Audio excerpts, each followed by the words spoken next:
Welcome to a brand new reaction today. I'm going to be watching this video. It's called The Economy of Switzerland, Unraveling Swiss Economy. So recently I've done some videos relating to Switzerland. So if you got more, I'm intending to do some more videos. So yeah, let me know, videos, Swiss videos, videos from Switzerland, about Switzerland. Yeah, you get the drill. So let's get right into it.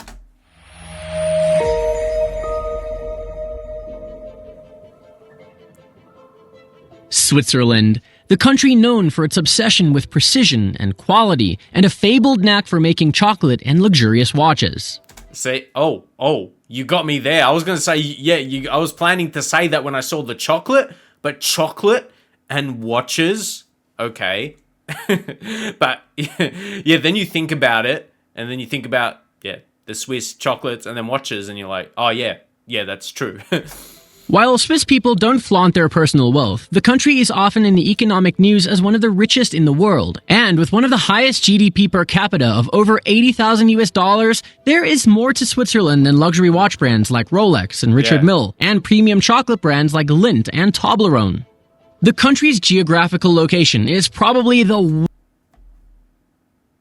What did he call it? What did he call it? Toblerone?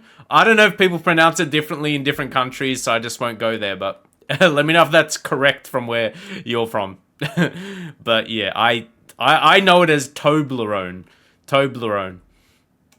like LINDT and TOBLERONE. The country's geographical location is probably the worst in terms of factors contributing to economic success. Wow. It is often referred to as a landlocked country, which means it has no direct access to trade routes or sea. The country also has little in terms of natural resources like oil, gas, coal, and so on. The country also has a terrain unfit for building an inexpensive infrastructure. And the country also does not have any cheap labor to capitalize on. But how did Switzerland become so rich despite all of these disadvantages? Right? It has something like all he's saying there, without all that, that's pretty impressive to be, that successful financially. that is one of the most important factors when it comes to business and trade and anything that involves an exchange of money. Right. It has trust. Whether it comes to the high-value services, or trains roaming in the high altitudes carrying tourists, or exports of pharmaceuticals and agricultural products, or its notorious banks protecting your hard-earned or not-so-hard-earned money, Switzerland offers trust like no other, making itself a financial powerhouse and earning itself a stellar reputation in international finance. Okay. Post-World War II? And Nazi gold? The claims that Switzerland was wealthy by the beginning of the 20th century lacks credibility. The Swiss economy started to take off sometime around World War II. While other countries in Europe had suffered total collapse due to the war, Switzerland's economy began to boom. The country's decision to remain neutral in war played a major role in economic success. World War II was a time of chaos, and Switzerland used this chaos for its benefit. While some people would bring morality to the topic by saying that everyone should follow Switzerland's stance when it comes to wars, but one should realize that every country can be sucked into war. And Switzerland was in the war too, but in a different way. The script was simple. We are not going to the war and kill people, but if you want to do that, we will provide you with the weapons. And while you are busy killing each other and you want your wealth to be stored at a safe place, we offer the best services. I like how it just said that way, and if they made it known that way as well, while you're busy killing each other, like it makes it just sound so insignificant, or you're not really, it doesn't sound like you're doing a good thing. Well, you're out there, you're killing other people, like it sounds like, you're doing such a negative thing. And you want your wealth to be stored at a safe place? We offer the best services. You often hear protecting your country, but a lot of the times that meant killing people from other countries. But protecting your country makes it sound like more of them doing a good thing, which in a way it is, protecting the country you're from, but the result is killing other people. No, you can't dispute that. But yeah, that doesn't sound as good when you're remembering people. And you want your wealth to be stored at a safe place? We offer the best services. In short, Switzerland's role to not directly indulge in the war was more of an economic decision than a moral one. Nazis did not steal only from Jews, but from everyone, and they stored it in the Swiss banks. Many rich Jews and other wealthy people stored their money in Swiss banks too. The Germans also sold the looted gold to the Swiss to get the Swiss franc to fight against the enemy territories. The Swiss banks knew about how the gold was obtained, but they didn't do anything about it. You can say Switzerland isn't pure, but tell us a country that is. Years later, those bank accounts were forgotten and no one came to claim them. It also became really hard for anyone else to withdraw that wealth once the original owner had passed away. How much did it contribute to Switzerland's economic success stays a controversial topic, and no conclusion can be reached with consensus. Okay.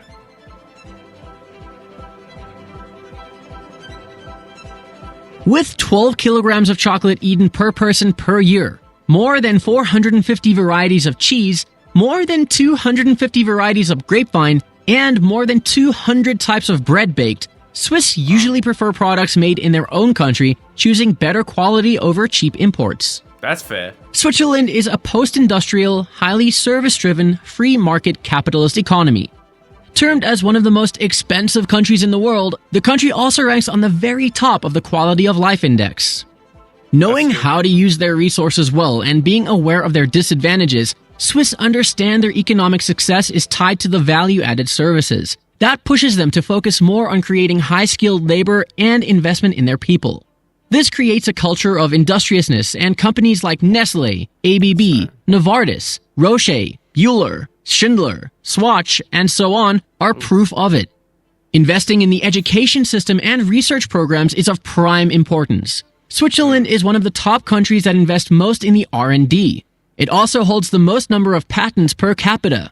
With one of the highest average national IQ of 102, the country produced 27 Nobel Prize winners, which are also one of the highest per capita. That's impressive. While made in China makes you think of products that can't last long, Swiss-made is associated with products that are of high quality and durability, carved with attention to detail and craftsmanship. Switzerland also does well for itself in agriculture and pharmaceuticals.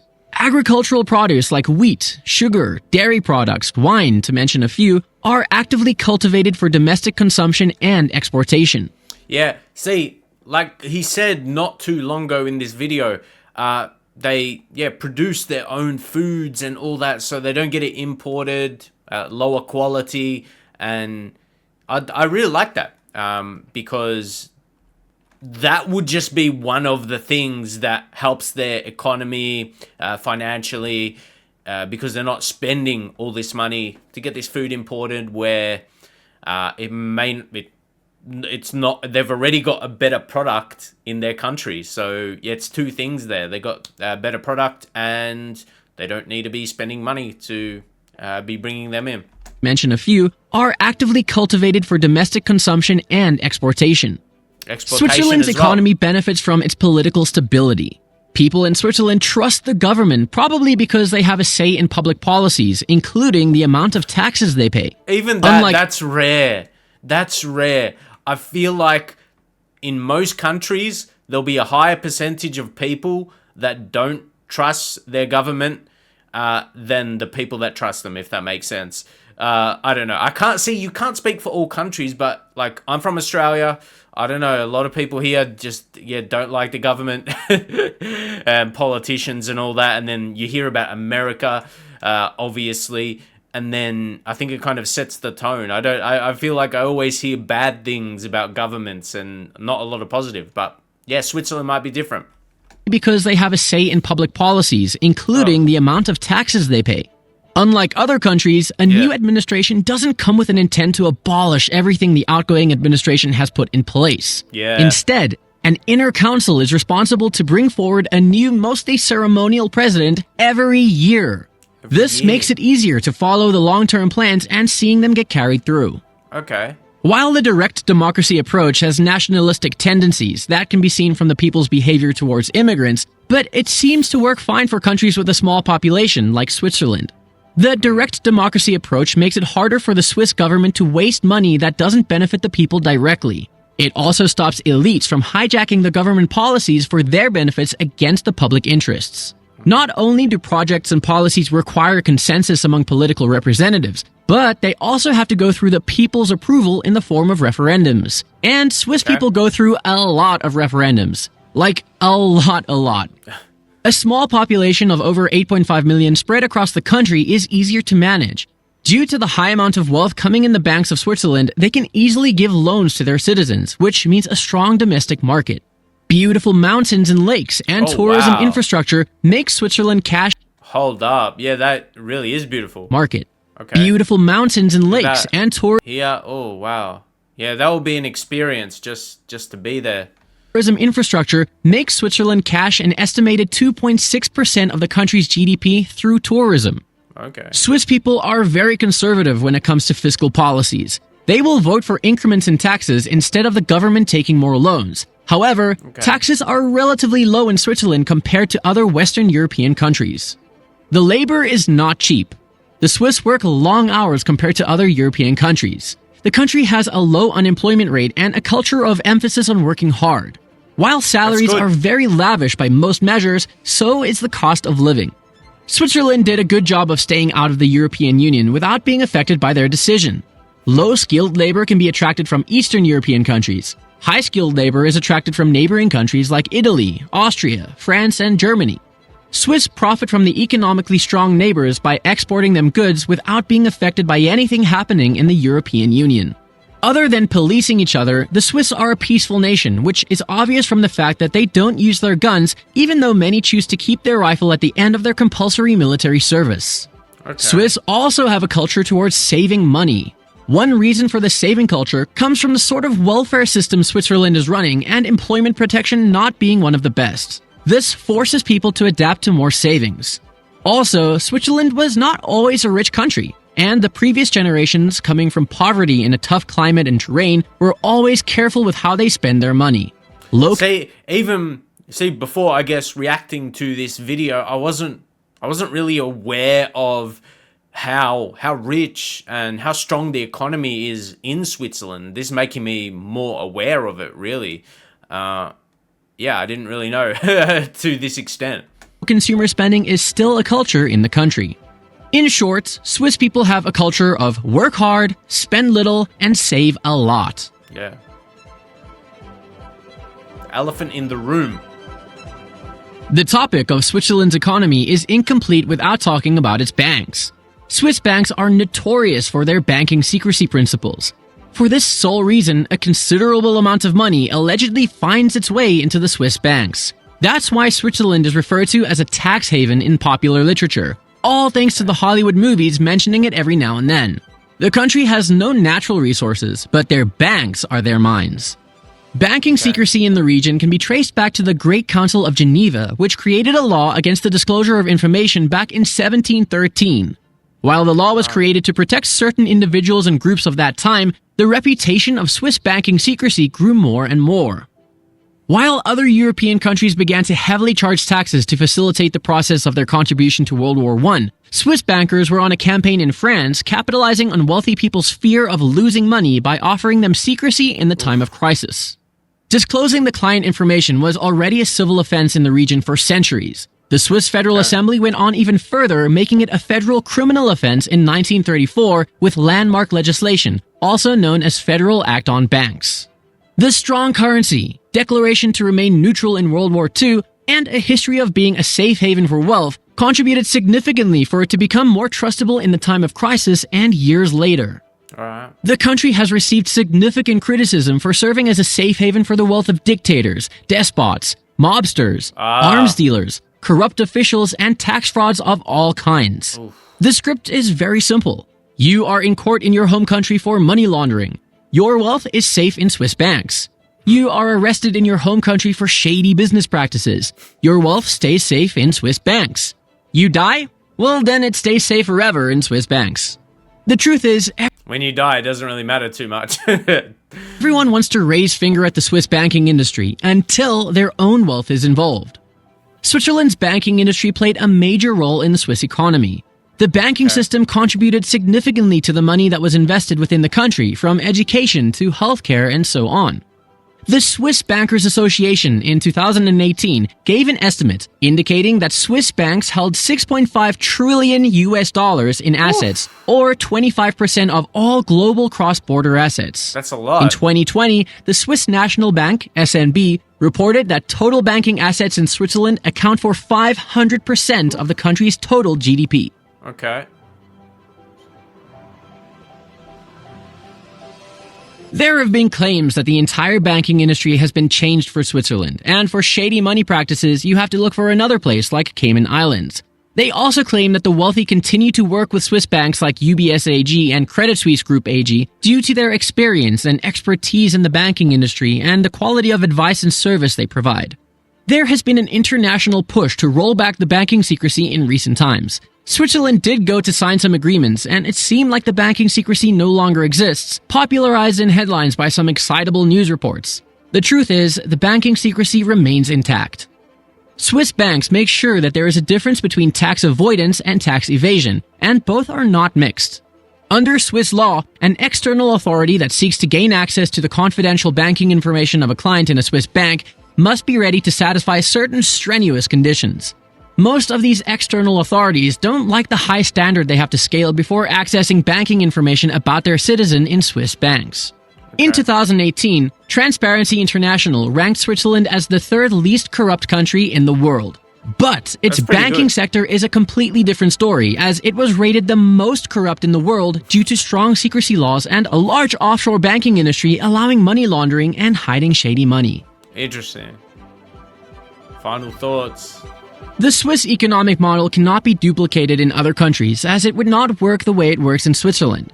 It is not easy for other countries to stay neutral in wars. It's not easy for other countries to provide the sort of trust that Switzerland provides. It's not easy to give big loans to its citizens. But if you have to learn anything out of it, there could be two lessons. 1. Trust is the key element to any sort of business, financial deal, or anything that involves an exchange of money. The second lesson can be learned directly from the people of Switzerland. Work hard, spend little, and save a lot. Oh, that's a good quote right there. You'll thank yourself when you're older. We hope that you have enjoyed the video. We would reply to every question in the comment section below. We would love to hear your opinion. Okay, so on this channel, they just do it for different countries. Okay. So I'll leave a link for this video, and I would recommend to take a look at all the videos if you really want to, get your knowledge up about the economy. And it'll be economy specific videos. Looking at the description of the channel, it would really help with your knowledge. But anyway, I really not just enjoyed this video, but I did learn a lot about Switzerland and the economy, and not just the economy, but the different things impacting it, like their stance when it came to the war. I spoke on that a little bit during the video, and like he said at the end of the video, like not all countries will be able to operate in the way they do. So it's all circumstantial. It depends about your country and how it's going to impact, how these decisions are going to impact your people and the general running of Switzerland and the country. So like America won't be able to adopt the same things as Switzerland. It's what they've known for the longest time, and to continue to let the country be successful, as they obviously, at least financially, with their economy. Clearly it's working. They're right at the top. So shout out to Switzerland. If you got any more videos you'd like me to react to, let me know in the comments, and I'll see you in another one.